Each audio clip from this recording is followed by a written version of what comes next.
What's up, what's up, what's up? This is Chris Albert. I am at my desk getting ready to train some clients this evening.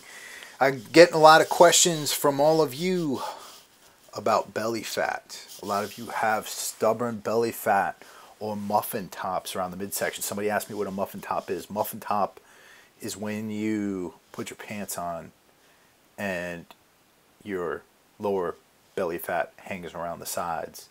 And it kind of looks like the sides of a muffin. But that's no laughing matter. Reason why I want to talk to you guys about belly fat is, number one, it's a health concern. Belly fat doesn't just consist of the fat we see. If it's starting to collect around your stomach, there may not be, and if you're obese, there may not be other places for fat to store. So you may be collecting visceral fat around your internal organs. Now, we all have a little bit of visceral fat, and it does provide cushioning and some protection for our internal organs. But it's also associated with a lot of nasty things like insulin resistance, like type 2 diabetes, like cancer and heart disease, because visceral fat actually acts differently than the fat that collects around our thighs and buttocks. It releases different types of hormones. Every fat cell in your body is like a little hormone secretion gland, and it releases different things. Some the fat around our thighs and butt actually release a hormone called leptin that helps us regulate our appetite and helps us to metabolize other fat and helps us to burn fat. But the fat within our stomachs and around our stomachs actually secretes some nasty pro-inflammatory hormones that can lead to other problems. So you guys don't need to know all that, but you do want to know how to get rid of it, and I'm going to tell you. The number one thing, increase your water intake. If you are not drinking enough water, you are going to increase your inflammatory response, which can lead to a raise in cortisol, which can lead to a higher collection of belly fat.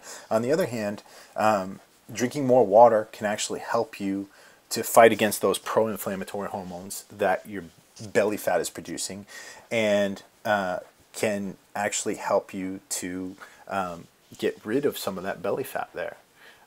My suggestion is to drink at least half your body weight in fluid ounces plus 10 ounces per day, especially if you're doing physical activity.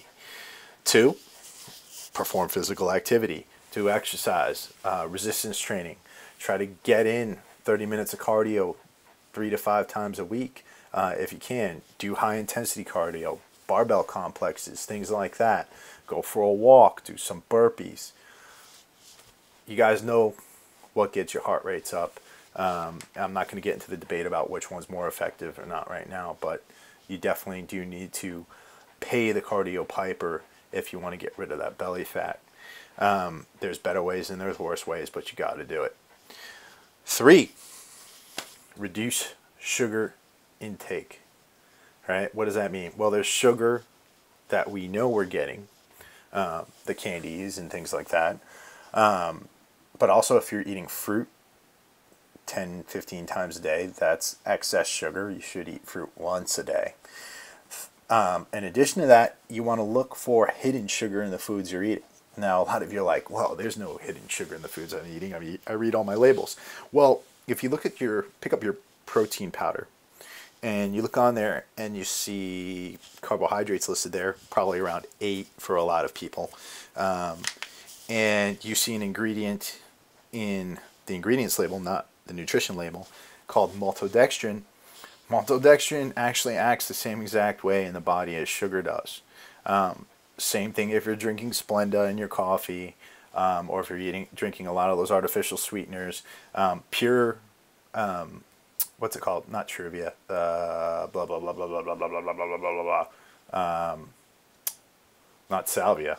You guys will have a good time if you take some of that. Forget I said that. Stevia. Pure stevia does not have any sugar in it, and you can use that.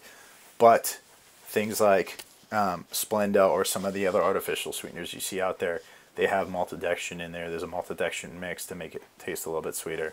And you're going to be getting some hidden sugars. If you're taking dairy, you're definitely getting some hidden sugars there. And again, fruit. In addition to that, stress. Stress is going to cause a lot of belly fat. So make sure you're getting a lot of sleep. Make sure you're getting at least 8 hours. I say that I never get more than 6, really. But if you can, try to increase your sleep. Take a couple of naps if you can when you get home before the gym or something like that. Be careful of your consumption of things like diet sodas and tons of coffee. That could raise your stress hormones. That's all I got there as far as reducing the belly fat. I have a lot more fat burning methods in my ebook Getting Shredded, and you can check that out if you want. Please post your comments below in the comments section. Hit me up at gettingshredded@gmail.com or follow me on Instagram or Facebook, one of those, and I'll put the my Instagram follow on the bottom in the comments. I'm such an idiot sometimes. So peace out, y'all.